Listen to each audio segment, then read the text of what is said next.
Yang kedua juga ada jelly warna-warni, cuman tanpa pewarna. Nanti di episode yang ini juga kita akan mengetahui gimana sih caranya mengetahui bahan makanan yang ada pewarnanya, yang alami sama yang non alami. Nanti kita akan ada sainsnya sedikit. Dan yang terakhir saya mau buat puding coklat. Nah ini puding coklat favorit semua orang karena kenapa? Karena dia ditanyakan oleh banyak ibu-ibu yang arisan gimana sih caranya buat agar-agar coklat yang rasanya enak banget kayak di toko. Ikutin kita terus karena nanti Urban Cook akan membuat sesuatu yang simple, sehat dan sedap, semuanya berbau jelly dan agar-agar.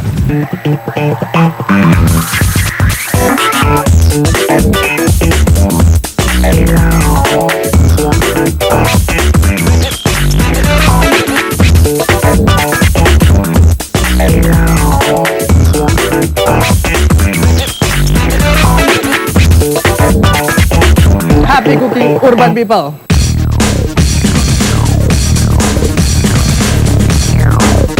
Resep krim karamel ini sebenarnya adalah resep standar banget buat dipelajarin oleh semua junior chef. Kalau Anda sekolah perhotelan, pasti Anda akan belajar yang namanya krim karamel. Kenapa? Karena dalam proses pembuatan krim karamel itu, which is yang simple, tapi juga ada berbagai teknik yang bisa dipelajari. Seperti membuat karamel, membuat custard, lalu memanggang dengan menggunakan uap atau steam nanti. Jadi ada 3 teknik. Makanya dalam sekolah perhotelan, menu ini wajib ada hukumnya dan juga pasti ada di ujian. Jadi ujian akhirnya pasti membuat krim karamel.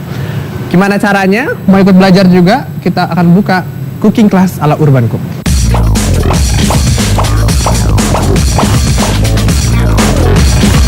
Sekarang kita sebutin bahan-bahannya dulu. Di sini saya punya gula, susu, kuning telur, garam, dan ekstrak vanila. Kalau dilihat dari bahan-bahannya, emang bahannya gampang banget. Nah, itulah ciri-ciri makanan Perancis. Semuanya simple dan pasti rasanya juga light, nggak terlalu mahal. Nah, yang pertama saya mau buat karamelnya dulu. Karamel itu hanya gula yang dipanaskan sampai dia meleleh menjadi karamel. Ini takarannya sebenarnya terserah. Tergantung berapa banyak Anda membuat pudingnya. Nah, teknik membuat karamel itu penting banget, penting, dan ini sangat-sangat berbahaya.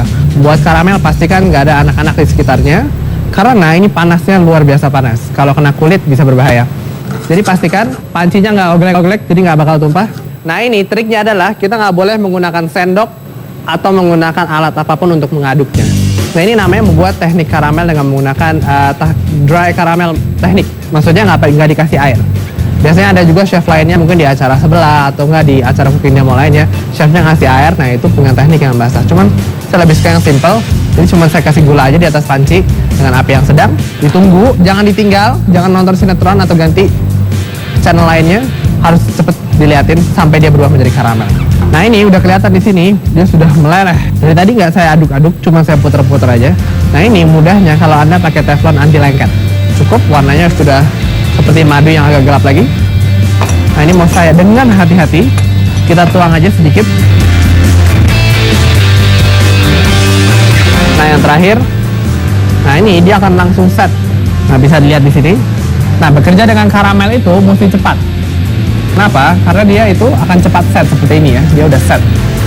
Nah, ini sekarang mau saya lebih kerasin lagi karena nanti mau saya taruh puding krim karamel di atasnya. Jadi, kira-kira saya mau masukin kulkas dan dia akan langsung set. Kira-kira 5 menit cukup. Siap. Nah, sekarang tinggal buat custardnya. Custard ini benar-benar simple banget. Tapi entah kenapa banyak banget orang-orang atau urban people nih yang kurang mengerti, dia malah beli krim karamel mix di toko. Dan itu padahal banyak pengawetnya dan itu banyak pewarnanya juga. Kita akan buat di rumah yang lebih simpel. Saya mau masukin susunya. Susu. Nah untuk takaran yang ini Anda mesti ngikutin resepnya. Resep komplitnya ada di Facebook kita. Sambil nunggu susunya hangat, sekarang kita mau pecahkan telurnya. Saya butuh telur utuh dan juga 2 kuning telur. Jangan surprise dengan teknik saya misahin telur ya. Nah ini untuk telur yang nggak utuh, saya mau pisahin. Sip. Satu lagi mau saya sedot pakai botol. Siap.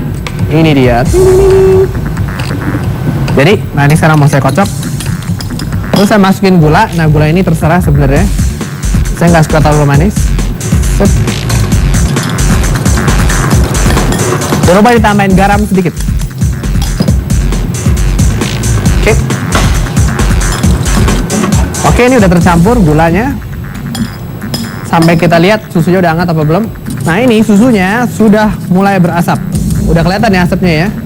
Dan itu biasanya di pinggir-pinggirnya udah ada gelembung-gelembung kecil. Ini kalau kurang jelas, kalau udah seperti ini, sudah ada steamnya, nah ini berarti sudah cukup hangat. Nah, gulanya tadi, gula dan telurnya dengan garam udah kita aduk. Sekarang mau saya pindahin ke mangkok yang lebih besar. Kenapa kita pindahkan ke mangkok yang lebih besar? Karena kita mau masukin susunya. Nah, ini sambil terus diaduk, dan pastikan susunya hangat ya. Kita masukin sedikit-sedikit, pertama sedikit-sedikit, karena kalau langsung kebanyakan nanti telurnya itu akan kaget sama panasnya, sehingga dia akan matang. Jadi kita pastikan pelan-pelan, biar telurnya adaptasi menjadi hangat. Siap. Sudah tercampur. Nah, tercampur jadinya kayak gini nih. Jadi kita akan dapat adonan yang benar-benar halus dan lembut. Nah, ini tadi setelah disaring, jangan lupa dikasih vanilanya. Sedikit aja dia untuk perasa. Boleh dikasih wine atau rum.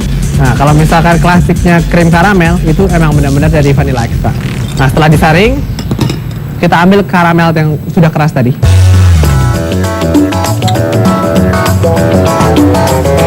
Ini dia. Nah, ini adonan custardnya udah siap. Sekarang tinggal kita tuang ke atas karamel yang udah dingin ini. Nah, ini karamel yang udah dingin, udah keras. Kita tuang aja.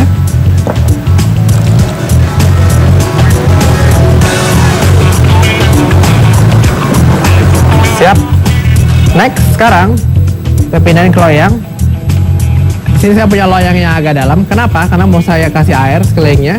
Teknik yang ketiga, kita akan memanggang setengah steam dan setengah bake.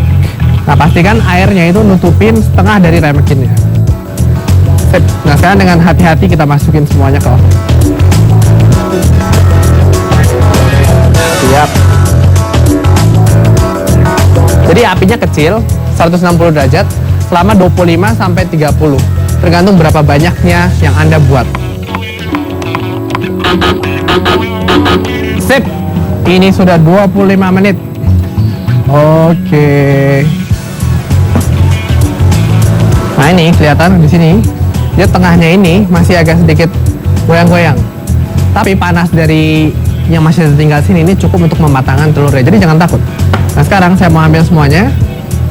Lalu kita mau dinginkan kira-kira 30 menit baru kita makan.